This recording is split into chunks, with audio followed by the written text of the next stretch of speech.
E hoje, que é o dia 1º de novembro, como sabem, era o início do ano celta, era a noite do Cid, a noite em que o mundo terreno e o mundo espiritual estão abertos, que há comunicação, que se estabelecem, que aparecem, que surgem e que nós podemos comunicar, bem, seja por sonhos, seja por visões, seja só por energias, mas temos mais consciência desta intercomunicação constante e possível, desde que nós trabalhemos, ela acontece, e sobretudo se nós nos inserimos em algumas destas tradições.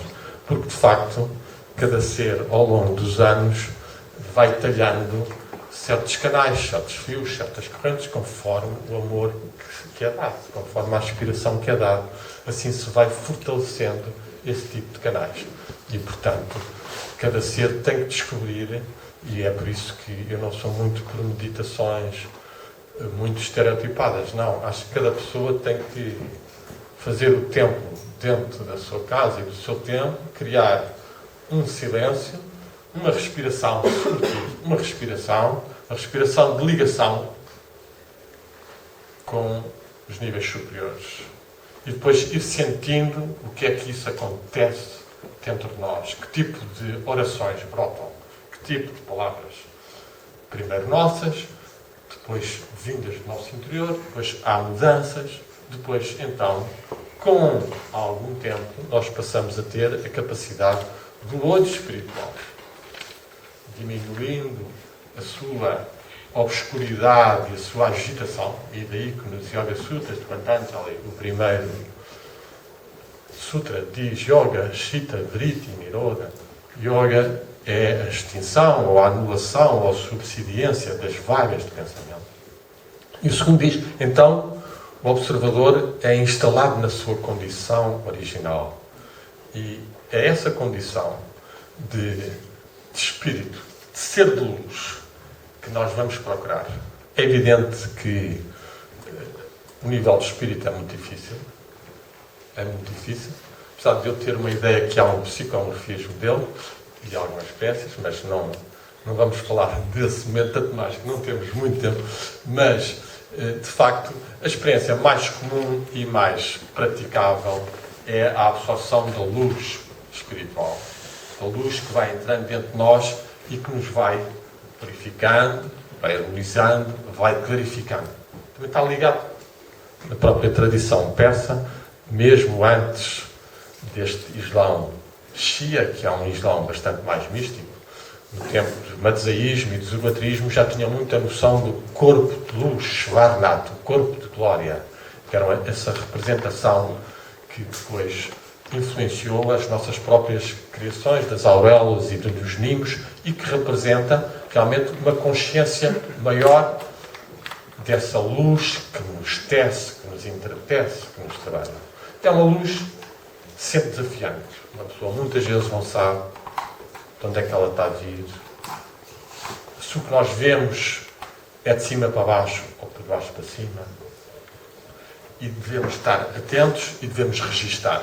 Eu lembro-me da conferência da Teresa Lousada, se não me engano, sobre o Francisco de Holanda, Teresa Lousa, em que ela refere como Francisco de Holanda diz que o pintor tem que escrever muito rapidamente o que viu, porque senão perde. Tem que quase que fechar os olhos e escrever. E isto é uma experiência constante, seja nas certo tipo de meditações, seja nos certo tipo de sonhos, em que as mensagens são tão subtis e tão inteligentes que muitas vezes, se uma pessoa não registra, perde-as.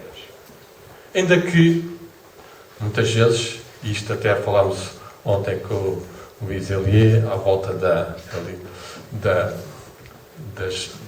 visões interiores que uma pessoa pode ter dos campos geométricos que existem, cada um de nós tem as suas formas. Estava-se a discutir o momento da morte, e acho que isso também é um dos psicomorfismos muito importantes de ser trabalhado, mas pronto, não vamos entrar nesse, não é? Desde os tais mitos terríveis dos 5 novíssimos na tradição católica, o medo terrível do purgatório, a confissão e arrependimento à última da hora, aos novos psicomorfismos da New Age, que toda a gente sai e encontra um túnel, e ao fim desse túnel umas pessoas muito bem dispostas a acolhê-los. Encontrar o meio termo e o termo real de qual é a preparação para a morte que nós devemos fazer e qual é a consciência que nós devemos ter nesse momento e o que é que vai sobreviver connosco nesse momento, são outros aspectos bastante importantes.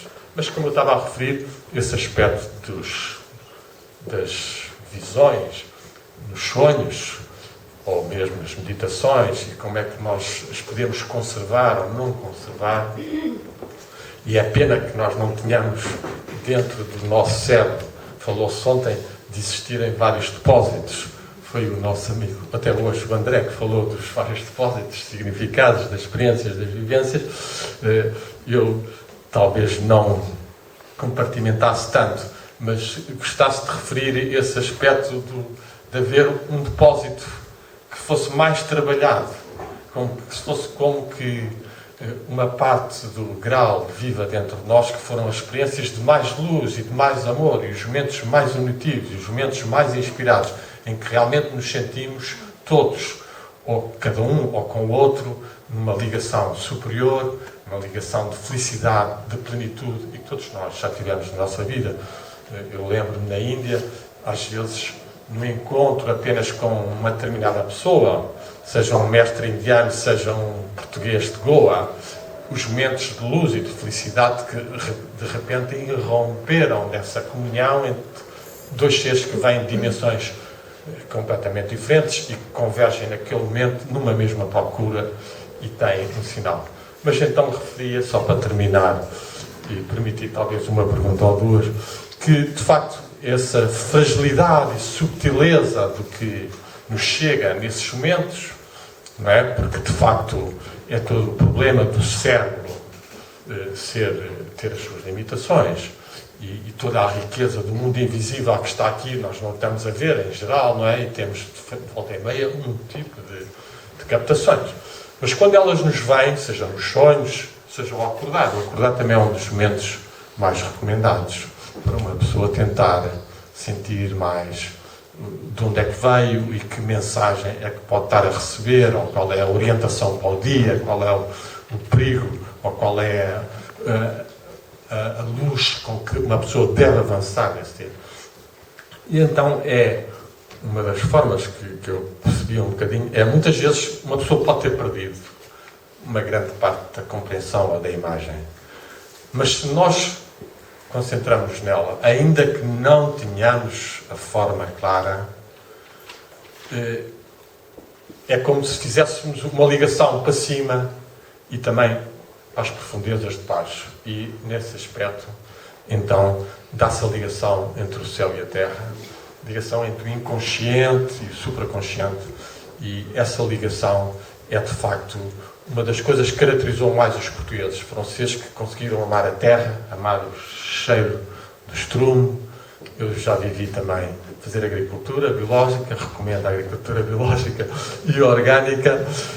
Acho que é muito importante a alimentação, é fundamental, portanto, sentir os cheiros e os sabores, comungar com a natureza, com o andar descalço. Falou-se todos do orvalho, uma pessoa poder andar a pé sobre o orvalho matinal, algo que o meu pai já me ensinou, na altura era o Kneipp que ensinava esse tipo de coisas, mas que são coisas, tradições e sensibilidades que nós sabemos que existem e que funcionam, e cada vez mais com a ciência nós podemos ir compreendendo todos os efeitos. E, portanto, acho que um dos desafios grandes dos psicomorfismos atuais é haver cada vez maior uma intensa ligação entre a Terra e os níveis do céu que nos são possíveis neste momento ter. Um nível científico, cada vez super avançado, não é? Com toda a tecnologia que se está a ter, e ao mesmo tempo a um nível espiritual. Portanto, a comunhão que está a existir entre as diferentes religiões e tradições permite-nos muito mais facilmente fazer sínteses de o que pode ser mais real. E, portanto, acho que é uma das grandes falhas atuais, que só se é explicada pelas forças negativas que controlam a humanidade, de certa forma, seja do dinheiro, seja dos armamentos, seja dos nacionalismos conflituosos, é a não existência de um manual que a Unesco forneça para todas as escolas, todos os pontos do globo, em que seja dada essa linha de amor à natureza, cultivo perseverante das suas características específicas, sem entrar nestas maluqueiras dos transgénicos e da Monsanto, etc., que têm tido consequências incalculáveis, negativas, de mortes de pessoas, de empobrecimento, dependências, aos aspectos da alimentação mais espiritual. A alimentação, para a maior parte, é das religiões, e perceberem que qualquer ser que pertence a uma religião pode e deve comungar nas outras religiões. Todas as religiões, como na Gita foi dita, e muito bem, da divindade, no nome chamado Krishna, aparece Arjuna e diz: Arjuna, qualquer que seja a forma com que tu me invoques e me adores verdadeiramente, com aspiração, eu manifestar-me-ei. E este aspecto, que eu acho que está muito forte na tradição espiritual portuguesa, não só no sentido do grau que revela o que cada pessoa precisa, como na própria visão do divino. E nós temos um dos exemplos de um dos primeiros mestres portugueses conhecidos, Santo António, e contem foi referido até aquela imagem que está lá no convento da Nossa Senhora a dar o menino ao Santo António, a dar o espírito, a dar o estado de pureza, o estado de abertura para captar, e que temos essa manifestação da divindade de uma forma pessoal. Essa manifestação da divindade de forma pessoal é também caracteristicamente portuguesa. Nós, para terminarmos agora, não quero alongar, fazer só uma saudação muito profunda ao Arcanjo de Portugal, que é, de facto, uma face de uma grande serenidade e com uns olhos de uma luz fabulosa. Muito obrigado.